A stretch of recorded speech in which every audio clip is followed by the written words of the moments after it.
चार लोग एक ट्रेन में यात्रा कर रहे थे। ट्रेन सुंदर बगीचों और पहाड़ों से होकर गुजर रही थी। थोड़ी देर में ट्रेन एक सुरंग के माध्यम से जाती है और यह पिच अंधेरा हो जाता है। जब ट्रेन सुरंग से बाहर आती है तो नैन्सी का ब्रोच लापता हो जाता है। ददन दबल उसके अलावा बैठे लोगों से पूछताछ करता है। जो मैं कॉफी पी रहा था, फ्रीडम में सो रहा था, डायरी में अखबार पढ़ रहा था। तो दोस्तों, क्या आप लोगों को पता है इन तीनों में से चोर है कौन? गैरी एडम जो? नहीं पता ना?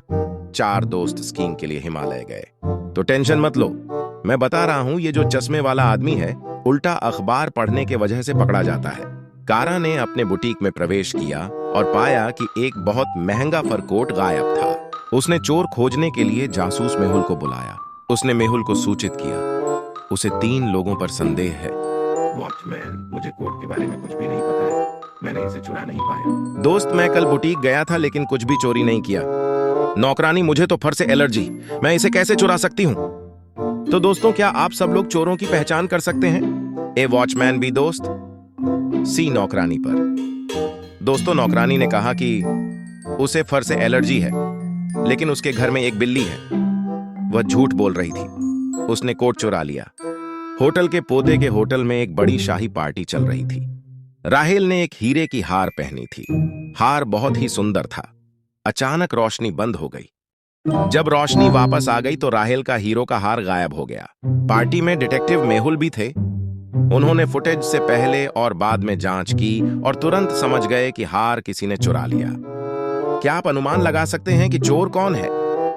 आदमी ए आदमी, बी आदमी, सी आदमी, डी आदमी। ए, उसके जेब को देखो, हार स्पष्ट रूप से दिखाई दे रही है।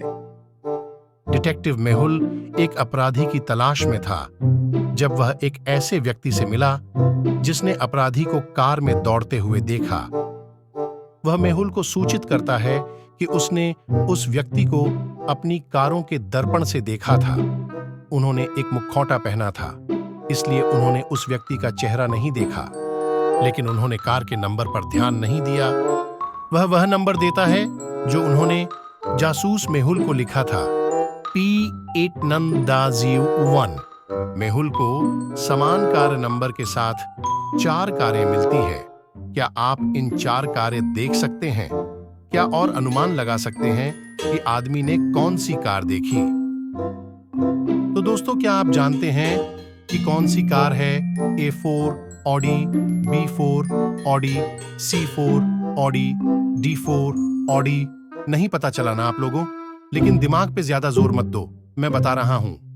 आदमी ने कारों को मिरर में देखा, इसीलिए उसने इसे उल्टा आदेश में देखा। मेहुल एक कीमती मुकुट के निरीक्षण कर रहा था। तभी उसको दौड़ने की आहट आती है। देखा तो काले कपड़े में चोर है, चोरी करके भाग रहा है। तुरंत मेहुल चोर के पीछे भागता है और आगे जाकर देखता है तो चोर गायब। सिर्फ पैरों के निशान हैं। बहुत सारे पैरों के निशान हैं। कुछ जूते के निशान हैं और कुछ नंगे पैरों के निशान हैं। तब मेहुल कंफ्यूज हो जाता है और सोचने पर मजबूर हो जाता है कि वह लेफ्ट साइड भागा है या स्ट्रेट साइड में भागा है या राइट साइड में भागा है, लेकिन वह राइट साइड में भागा है। वह नंगा पैर था, इसीलिए मेहुल ने दिमाग लगाया कि वह राइट साइड ही गया है। सामंथा सोई रहती है और उसके सपनों में चोर आता और वो घबराकर उठ जाती है और देखती है। हकीकत में चोर वहां है। चोर देखता है। सामंथा जाग गई, उसके बाद वहां से भाग जाता है। सामंथा ने मेहुल को चोर के बारे में पूरी डिटेल में बताया और मेहुल के दिमाग में बहुत सारी तस्वीर चलने लग गई। क्या आप लोग को पता है कि इन तस्वीरों में से कौन सा चोर है? चोर नंबर ए चोर नंबर, बी चोर नंबर, सी चोर नंबर, डी चोर नंबर, ई चोर नंबर, F इन 6 नंबर में से चोर नंबर बी है। दूसरे दिन फिर समांथा सोई रहती है। चोर आता है, लेकिन उस दिन घर में मेहुल भी छुपा रहता है और चोर जैसे बैग लेकर भागता है, उसके पीछे पीछे मेहुल दौड़ता है। रुक जा चोर, ज्यादा भाग मत, नहीं तो पकड़ूंगा तो बहुत मारूंगा। तभी भागते भागते चोर को स्कूल दिखता है और स्कूल के अंदर चले जाता है। मेहुल भाग भाग के थक जाता है और स्कूल का तरफ देखा और स्कूल के अंदर जाता है। 3 लोगों से पूछताछ करता है कि कोई चोर इधर आया है। क्या इन तीनों जवाब देते हैं, मैंने नहीं देखा चोर को। लेकिन तभी मेहुल का नजर पड़ता बीच वाले आदमी पर। उसकी पेंट गीली रहती है और समझ जाता चोर यही है।